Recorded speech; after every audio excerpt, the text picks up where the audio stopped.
From the studios of Farm Journal Broadcast, this is AgDay.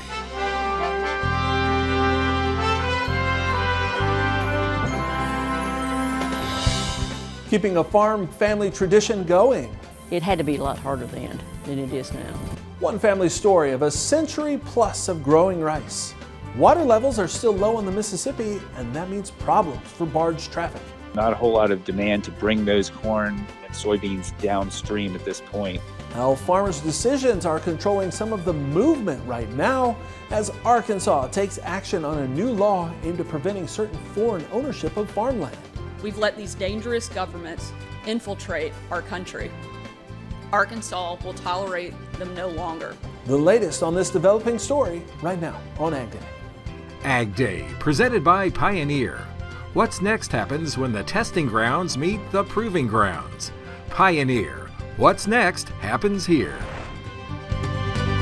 Good morning, I'm Clinton Griffiths. Arkansas could be the first in the country to enforce a state law that bans certain foreign countries from owning ag land. The state's attorney general is ordering a Chinese-owned company to divest itself of 160 acres of farmland owned in Craighead County, which it uses for seed research. Attorney General Tim Griffiths sending a letter to Northrop King Seed Company, ordering it to divest the land in 2 years or the state will take legal action. Griffin also imposing a $280,000 fine on the company, he says, for not filing paperwork on time with the state Secretary of Agriculture. The request comes after the state legislature passed a law this year that restricts certain foreign party-controlled businesses from acquiring or holding public or private land in Arkansas. Northrop is a division of Syngenta Seeds, which is owned by ChemChina, also known as China National Chemical Company, which is a Chinese state-owned company. Seeds are technology. Chinese state-owned corporations filter that technology back to their homeland, stealing American research and telling our enemies how to target American farms. That is a clear threat to our national security and to our great farmers. There is nothing that's off limits for them if they think that it will strengthen them strategically, whether it be related to engineering or the ability to feed their people, which is a challenge for them. We've had some instances and some federal prosecutions in this state that relate to seed technology. And so for those of you who think that this is some sort of outlier, you're wrong. In response, Syngenta expressed disappointment with the decision, stating that no directives from China prompted its land acquisition back in 1988. 11 other states, including Florida, Idaho, Montana, North Dakota, Ohio, and Utah, have all enacted or amended laws restricting certain foreign land investments in their states. Keeping you updated on another developing story, water levels along the Mississippi River. Levels this week were already below the record lows a year ago, and they are still falling. And the low levels are continuing to impact traffic, but it's not causing as many problems as last year. That's because the Army Corps of Engineers has spent the last year working on dredging and clearing channels. Plus, there's less traffic on the river, partly due to what farmers are deciding to do right now. Folks are holding on to the grains and oil seeds a bit longer, and at least while there is storage available, a lot of those are not being shipped at this time. Barge freight rates have also gone up as river levels have dropped, which is also impacting traffic. We're coming off a decent year for South America, and of course they're on an opposite crop cycle. So we've got some of that, the corn and soybeans from Brazil still in the pipeline, for example. And so pretty soft export market right now, not a whole lot of demand to bring those corn and soybeans downstream at this point. But at some point you do run out of storage and the crops will have to come southward. Now, Rippey says barges that are running on the Mississippi are having to cut their loads by about a third to prevent the barges from scraping the river bottom. Rain is returning to the Great Lakes today, while other areas could see possible record high temperatures. Meteorologist Matt Engelbrecht has our update. Yeah, the extremes have returned to the jet stream. A deep trough digging across the Midwest and the plains through our Thursday and Friday, bringing some rain chances with it. Now, the rain isn't as intense or as heavy as what we had last week. What is intense is the heat building. Back off to the west near the Four Corners, quiet weather, no rain or cloud cover extending back up here up into the Pacific Northwest. Now, behind this ridge, there is another trough, but we're going to have to let all of this move across the United States before we start talking about that next system. So through your Thursday into your Friday, the greatest chance of rain is going to come through the Midwest, back down here into Tennessee, as well as into parts of the southeast as we get into the weekend. You see, once we start to include the Atlantic, the moisture from that warm Atlantic Ocean, that's where rain chances really start to come up back on the East Coast and up to the Northeast. It's going to be another cloudy and wet weekend for folks in New York, but also upstate New York as well. This is Friday at 10 p.m. So that trough's going to dig and move off to the east. A ridge is going to try to build in. I don't think we really establish the ridge until we get into Sunday and Monday of next week. When I say establish, I'm talking about this taking over 2/3 of the United States. Yields in the Fields on Ag Day is brought to you by Micro Essentials, the super granule that packs balanced nutrition into a single granule for uniform nutrient distribution, increased nutrient uptake, and season-long sulfur availability. Beating commodity fertilizers every time. Supercharge your yields with the Mighty Micro from Mosaic. And Johnny D sharing this video while he says he was on a harvest date with his daughter. They're in Kansas. He says Jaslyn Faith did well with a little help from Dad. And he says yields are running around 65 bushels to the acre. He adds they had a lot of rain during May and June, but the moisture shut off in July. I'll have more on your forecast coming up. More cases of bird flu are popping up, this time in Oklahoma. The state reporting a confirmed case of highly pathogenic avian influenza in a mixed flock of poultry in Carter County. The virus has now been confirmed recently in 7 states, including North and South Dakota, Idaho, and Montana. Experts say current fall bird migration poses risks to both commercial and small hobby flocks. Now, the cattle industry already looking ahead to USDA's next cattle on feed report due out Friday afternoon. Last month, USDA said the cattle inventory in the nation's largest feedlots was 2% below a year ago at 11.1 million head. Placements were off 5%, marketing's off 6%. Those numbers continuing to show serious inventory issues even as cattle prices remain strong. Now, this month, analysts say it's clear the breeding herd remains smaller, and that means fewer cattle available for feedlots. There's mixed signals, but there's areas like we're sitting in right now, the Flint Hills of Kansas, East Texas, and so forth, where most producers would say the conditions haven't changed enough to support change. There are areas in the western part of the U.S. that are in better shape than they were a year ago, but this is a national calf market, and in aggregate, we have not pulled the trigger on expansion yet.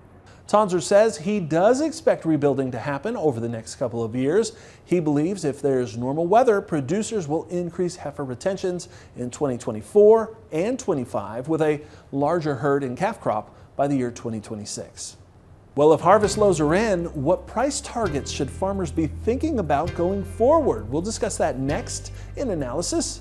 And later we head to Arkansas to harvest rice with a farm family celebrating more than a century in the field. Today in the country.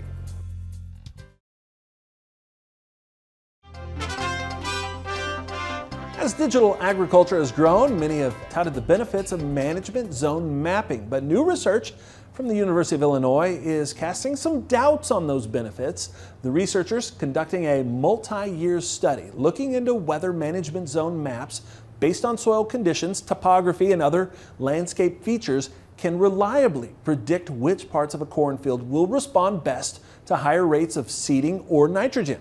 What they found was that plot responses to the same inputs can vary significantly from year to year, with the most unpredictable factor being the weather.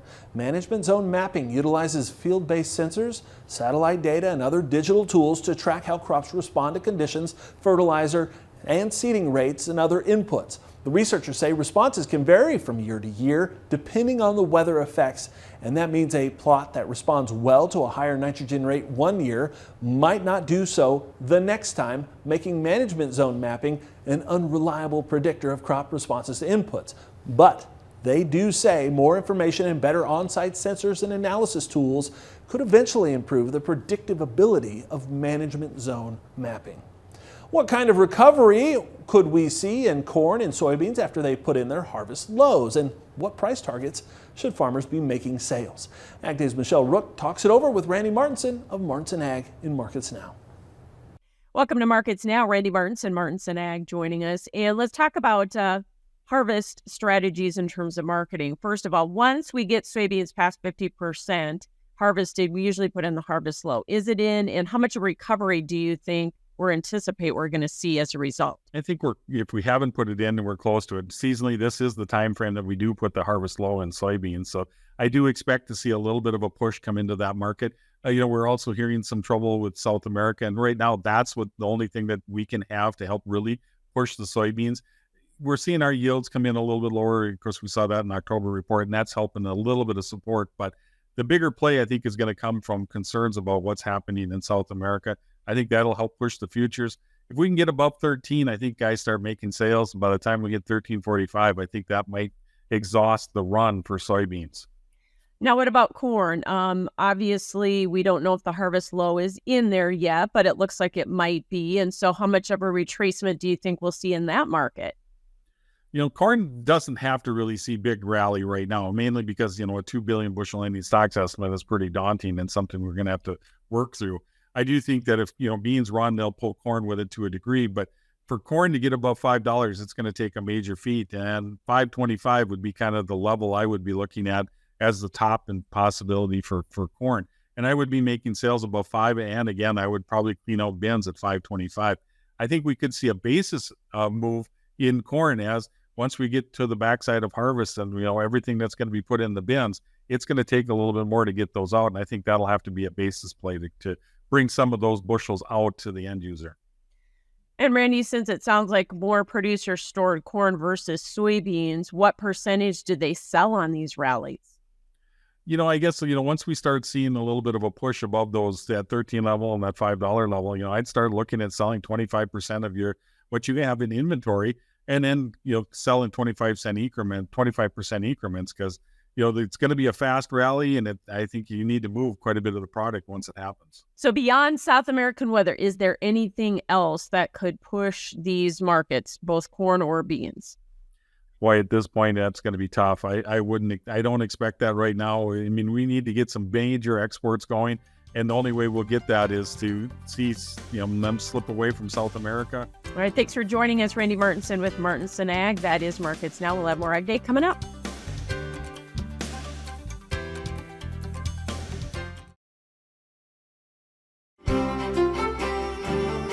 I wanted to paint the picture of those extremes that we just got done talking about. Then we'll look at the jet stream, show you how things are setting up. Here's a look at the precipitation estimate through Saturday night, where that trough is digging. You got the rain. You also have some cool temperatures and some cloud cover, where the ridge continues to build and establish itself completely dry. Almost 2/3 of the United States dry and above average in regards to the temperature. As we talked about yesterday and the day before, this pattern is going to flip as we get into next week. When that happens, starting to hone in kind of on Sunday for that trough to move out and that ridge to move in. We'll look at that here in the jet stream in just a second. The precipitation outlook will start to flip as well. So this is October 23rd through the 27th. Now remember, we were talking about a low pressure system or a trough digging on the west coast this weekend. That's going to work across the United States during this time frame and bringing some of that wet weather into portions of the United States, staying dry, or at least trying to dry out over on the East Coast. So what this looks like regarding the jet stream, almost kind of a train of troughs and ridges moving across the United States from west to east. We'll start off with Thursday. There's that trough digging down to the south with the rain chances and some available moisture bringing wet weather to the northeast. Again, this is a jet stream on Saturday. By Sunday, this ridge will start to establish itself and bring quiet weather and warmer temperatures across a large portion of the United States. Monday, Tuesday, and Wednesday. See how far north some of these lines go. And the next system is right out here towards the west. That is going to take shape, and that's one of the reasons why back up here at the Pacific Northwest, we have some cooler weather in the forecast, but also some wet weather as well towards the end of the month. Franklin, North Carolina, mostly cloudy, high around 66 degrees. Indiana, Pennsylvania, cloudy, high around 66. And what about Wisconsin? Eagle River, we do have some showers in the forecast for the afternoon, high of 52.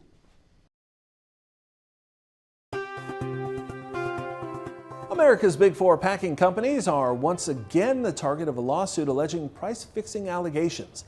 Now, the suit was filed by a group of small food distributors in the U.S. District Court for the Northern District of Illinois. The plaintiffs alleging, starting in 2015, Cargill, JBS USA, Tyson Foods, and National Beef Packing exploited their market power by conspiring to limit the supply of beef sold to purchasers in the U.S. wholesale market, resulting in higher prices paid by the plaintiffs. Now, they claim this lasted through the end of 2021. Allegations by the four small distributors are similar to other suits filed against the Big Four packers that have led to settlements in the tens of millions of dollars and led to scrutiny by the Department of Justice and Congress. In August, antitrust claims against the Big Four by a group of ranchers were dismissed. Tyson Foods is banking on a new source of protein, bugs. It's buying a stake in Netherlands-based Protix BV, a leading global insect ingredients company. The companies are entering into a joint venture for the operation and construction of an insect ingredient facility in the U.S. Now, once it's built, Tyson says it will be the first at-scale facility of its kind to upcycle food manufacturing byproducts into high-quality insect proteins and lipids. They will be used primarily in pet food, aquaculture, and livestock. Agriculture has a rich history in this country. Up next, meet an Arkansas family keeping the tradition alive.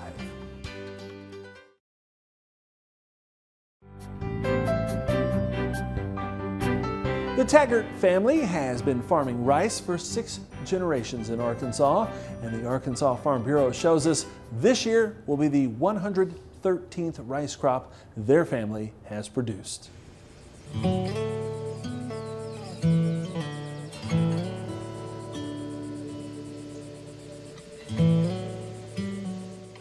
Started down in the DeWitt area, Stuttgart area, where they farmed down there. It must have been where the experiment station is, because they came out with a rice called Taggert rice. And I asked one of the university guys, I said, why did you name it Taggert? And he said, because they call this Taggert's Corner. And so I'm assuming that's where they farmed down in that area. Well, they came up here and bought some ground in 1933. And then you could tell they couldn't afford to move up here at that time because of the Depression and everything going on. And then they moved up here in 36. I don't know if they started farming rice that year, but it was soon after that. I know they did, because I know that we were the first farmers of rice in Woodruff County. I mean, they were shocking it, we decided, and there was, I bet there was about 11 of them out there with mules, and I'm gonna say it was a whole lot more physical if you're having to actually do a lot of the work by hand.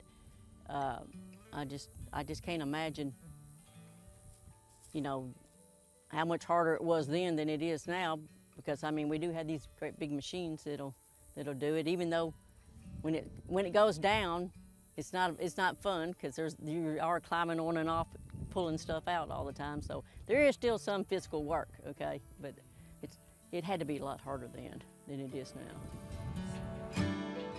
Technology is really, you know, crazy and stuff. You know, with the Jeep, with the auto steer and all that. We have his dad.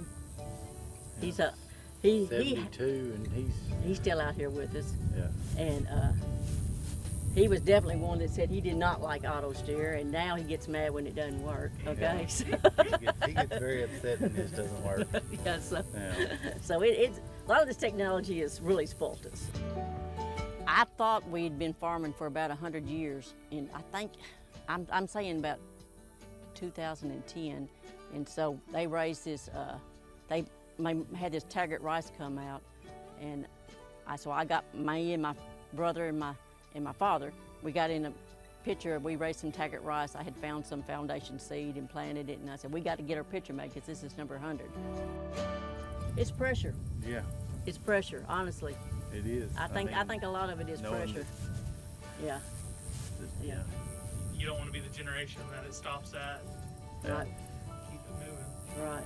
And I think that's a lot of it. There is a lot of pressure in knowing that you're that generation. In the early 1900s, the Taggerts were doing rice production, and we're still doing it today.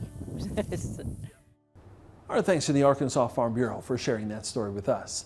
And that's all the time we have this morning. We're sure glad you tuned in. From all of us here at Ag Day, I'm Clinton Griffiths. Have a great day out in farm country.